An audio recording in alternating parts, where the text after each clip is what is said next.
क्या आप भी वो इंसान हैं जिसे हर दूसरा शख्स देख कर ये कहता है यार कुछ तो खाया करो, या फिर इतने कमज़ोर क्यों हो, लगता है ऐसे जैसे बीमार लग रहे हो। आप दिन भर खाते भी हैं लेकिन उसके बावजूद आपका वज़न जो है वो नहीं बढ़ता, कपड़े भी ढीले लगते हैं, चेहरा भी कमज़ोर लगता है, आईने में ख़ुद को देख कर ऐसे दिल उदास होता है जैसे पता नहीं क्या हो गया हो।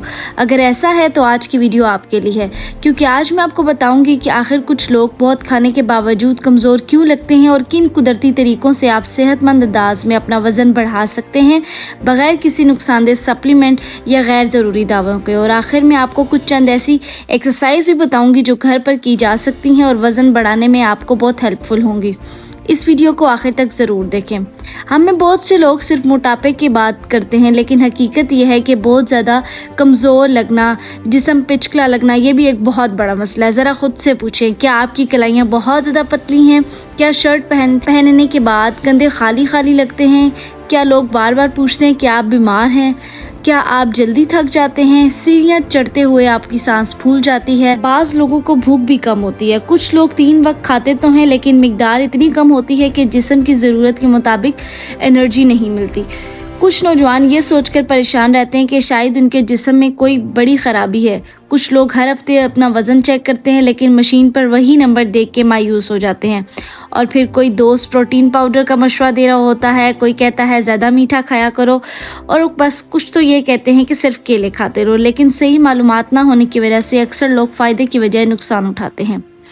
अगर मुसलसल कम वज़न को नज़रअंदाज किया जाए तो क्या हो सकता है? हर कमज़ोर शख्स के साथ ऐसा नहीं होता, लेकिन बाज़ अफराद में कम वज़न की वजह जिस्मानी ताकत कम रह सकती है। रोज़मर्रा के काम मुश्किल लग सकते हैं, वर्जिश के दौरान आप जल्दी थकावट महसूस करते हैं।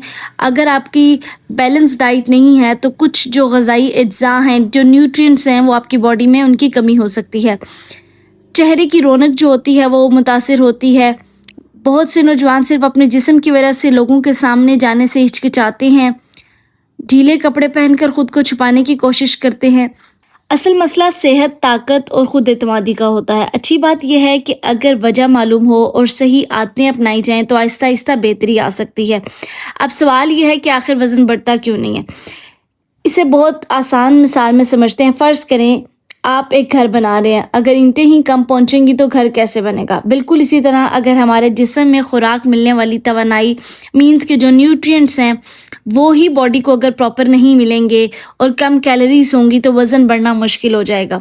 कुछ लोगों का मेटाबॉलिज्म जो होता है वो कुदरती तौर पर तेज़ होता है। इसका मतलब यह है कि उनके जिस्म में जो एनर्जी है निस्बतन वो भी बहुत जल्दी जो है वो ख़त्म हो जाती है। कुछ लोगों को बेहद जो है वो चलने फिरने की आदत होती है, लेकिन वो इस तरह खाना नहीं खाते जिस तरह के उनको बॉडी में न्यूट्रिएंट्स चाहिए होते हैं। नींद की कमी भी जो होती है जिस्म की रिकवरी पर बहुत बुरा असर डालती है, और बाज़ सूरतों में कुछ ऐसी मेडिकल इश्यूज़ होते हैं, कुछ ऐसी मेडिकल बीमारियां होती हैं जिसकी वजह से अचानक जो आपका वज़न है वो कम हो रहा होता है। अगर ऐसा कुछ आपको है तो आप डॉक्टर से ज़रूर मशवरा करें।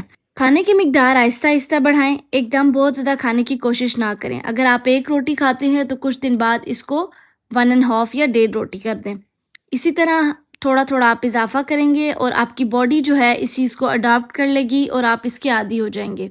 नेक्स्ट, आपने प्रोटीन जो है अपने खाने में वह ज़रूर शामिल करना है। प्रोटीन आपके जिस्म में एक ईंटों की तरह काम करता है। आपके जो मसल्स हैं उनको बिल्ड करने में बहुत अहम किरदार अदा करता है। आप प्रोटीन किन किन चीज़ों में है, आप उसमें अंडे का इस्तेमाल, दूध, दही, चिकन, मछली, दालें, चने और लोबिया का इस्तेमाल करें। हर खाने में प्रोटीन शामिल करने की कोशिश करें। इसके अलावा कार्बोहाइड्रेट्स का इस्तेमाल करें। जंक फूड से वज़न बढ़ना जो होता है वो अच्छा नहीं होता। इसकी बजाय चावल, आलू, ओट्स, रोटी और शकरकंदी ये जिस्म को एनर्जी देते हैं और सेहतमंद अंदाज में आपका वज़न बढ़ाने में हेल्प आउट कर सकते हैं। अगर आपको दूध पीने से कोई मसला नहीं है तो एक आसान शेक बनाएं और इस शेक में दूध और केले और कुछ बादाम जो हैं वो कुछ ऐड करें, और इसके अलावा आप ड्राई फ्रूट्स भी ऐड कर सकते हैं। इन सबको ब्लेंड करें और इसका आप मिल्क शेक बनाकर इस्तेमाल करें।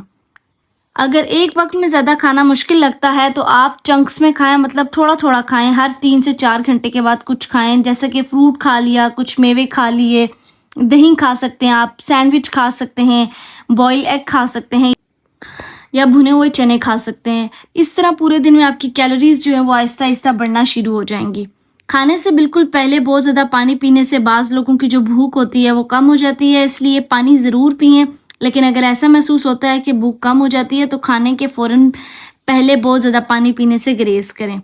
बहुत से लोग ये सोचते हैं अगर वज़न बढ़ाना है तो वर्जिश क्यों करें, क्योंकि सिर्फ चर्बी बढ़ाना मकसद नहीं होता। हम चाहते हैं कि आपकी जो जिस्म है वो मजबूत बने। इसके लिए आपको कुछ एक्सरसाइजेस करनी होंगी, जिसमें से पहली जो एक्सरसाइज है उसको हम स्क्वाट्स कहते हैं। रोज़ाना इसके आप 2 से 3 सेट करें। हर सेट में 10 से 15 रेपिटेशंस होनी चाहिए। ये टांगों और आपकी जो हिप्स हैं उनके पट्टों को जो मजबूत करने में काफ़ी हेल्प आउट करती है। सेकेंड एक्सरसाइज है पुशअप्स। पुशअप जो होता है स्टार्टिंग में बड़ा मुश्किल होता है पेशेंट के लिए परफॉर्म करना, तो इसके लिए कोशिश करें आप वॉल पुशअप से स्टार्ट करें। इसकी भी रेपिटेशन जो है 10 से 15 मरतबा रखें और रोज़ाना 2 से 3 सेट आप इसके कर सकते हैं। सुबह दोपहर शाम अगर आप 10 से 15 मरतबा करते हैं तो ये आपके लिए बेस्ट है। ये आपके चेस्ट के लिए, आपके शोल्डर्स के लिए, आपके बाजू के लिए बहुत अच्छी एक्सरसाइज है, इससे स्ट्रेंथनिंग मिलती है। नेक्स्ट एक्सरसाइज है सिट टू स्टैंड या चेयर पे सिट टू स्टैंड करना। ये आपने किसी भी कुर्सी पर बैठना है और उसके बाद खड़े होना है। यही आपने रेपिटेशन 10 to 15 टाइम्स करनी है और फिर आहिस्ता आहिस्ता चेयर को आपने रिमूव कर देना है और इसी तरह आप सिट टू स्टैंड करेंगे। ये एक्सरसाइज भी आपके लिए स्ट्रेंथनिंग एक्सरसाइज और आपके लिए बहुत हेल्पफुल है। फोर्थ एक्सरसाइज जो है वो है हमारे पास ग्लूटियल ब्रिज, जिसको कहा जाता है या ब्रिजिंग एक्सरसाइज भी कहा जाता है। इसमें आपने सीधा लेट जाना है, नीज को बेंड कर लेना है और अपने हिप्स को ऊपर की तरफ उठाना है। कुछ सेकंड के लिए होल्ड करना है और फिर छोड़ देना है, रिलैक्स पोजीशन में आ जाना है। इसकी रेपिटेशन भी 10 to 15 टाइम्स आपने करनी है, दिन में 3 मरतबा। लास्ट एक्सरसाइज जो हमारे पास है वो है हमारे पास डंबल के साथ आपने जो है एक्सरसाइज करनी है। डंबल या फिर आपके पास अगर डंबल नहीं है तो छोटी बोतल आप पानी की भर लें और उसके साथ आपने बाइसेप कर्ल्स करने हैं। आहिस्ता आहिस्ता आप वाटर बोतल जो है वो इंक्रीज कर सकते हैं उसका साइज, और इससे आपके जो हाथों की बाजू की स्ट्रेंथ बहुत अच्छी हो जाती है। वर्जिश के बाद मुनासिब मिकदार में प्रोटीन वाली ग़िज़ा लेना ना भूलें और याद रखें कि मसल्स जो होते हैं वो एक दिन में नहीं बनते। इसके लिए आपको कॉन्टीन्यूसली मेहनत करनी पड़ेगी और तभी आपकी जो मसल्स हैं वो बहुत अच्छे तरीके से बिल्ड होंगे। रोज़ाना 7 से 9 घंटे की अच्छी नींद करें। नींद जो होती है आपकी जिस्म की रिकवरी के लिए बहुत ज़्यादा अच्छी होती है। खाने को स्किप मत करें, स्पेशली आप नाश्ता लाजमी करें। अगर आप सुबह का अच्छा नाश्ता कर लेते हैं तो उससे जो आपकी बॉडी में एनर्जी है वो बहुत बेहतर होती है। और वज़न जो है कोशिश करें हफ्ते में एक बार चेक करें, रोज़ वज़न ना चेक करें, क्योंकि वज़न जो होता है आपका पॉइंट्स में बढ़ता है और उससे ये होता है कि जब वज़न पॉइंट्स में बढ़ा होता है और आप डेली उसको चेक करते हैं तो वो शो नहीं होता और आप परेशान होते हैं। इसलिए कोशिश करें कि आप 10 से 15 दिन बाद चेक करें। अगर कोई ज़्यादा आपको अर्जेंट चेक करना ही है तो आप 1 हफ्ते के बाद चेक करें। अगर आप आज से ये तमाम आदतें शुरू कर दें जिसमें आपकी डाइट अच्छी है, प्रोटीन आप ले रहे हैं, कैलोरीज आप अच्छी ले रहे हैं, अपनी नींद बेहतर कर रहे हैं और कुछ एक्सरसाइजेस कर रहे हैं, तो वक्त के साथ साथ जो आपके जिस्म में कुछ चेंजेस आना शुरू हो जाएंगी और एक सेहतमंद आपका जो वज़न है वो बढ़ना शुरू हो जाएगा। और ये भी अपने माइंड में रखें कि ये 1 हफ्ते का काम नहीं है। कुछ लोगों को जो है फ़र्क तभी पड़ता है जब वो कुछ मंथ्स जो है इस पर वर्क करते हैं और उसके बाद उनका जो है वज़न बढ़ता है। इसलिए कोशिश करें जल्दी मत करें, शॉर्टकट्स मत अपनाएं, अपनी बॉडी को, अपने आप को टाइम दें। इससे आपका जो वज़न है वो अच्छे तरीके से बढ़ना शुरू हो जाएगा। अगर आज की वीडियो ने आपकी मदद की है तो इसे सिर्फ अपने तक महदूद ना रखें। हो सकता है कि आपका कोई दोस्त, कोई भाई, कोई बहन या आपके घर का कोई फ़र्द भी इसी मसले से गुजर रहा हो। आपके एक शेयर किसी की ज़िंदगी में पॉजिटिव चेंजेस ला सकते हैं। वीडियो पसंद आए तो लाइक कमेंट में ज़रूर बताएं कि आपका सबसे बड़ा मसला वज़न ना बढ़ने का क्या है। और अगर आप सेहत और फिजियोथेरेपी के मुतालिक कुछ भी जानना चाहते हैं या पूछना चाहते हैं तो हमारे चैनल को सब्सक्राइब करें, बेल आइकन को ज़रूर प्रेस करें। मिलते हैं एक नई वीडियो के साथ, तब तक के लिए अल्लाह हाफ़िज़।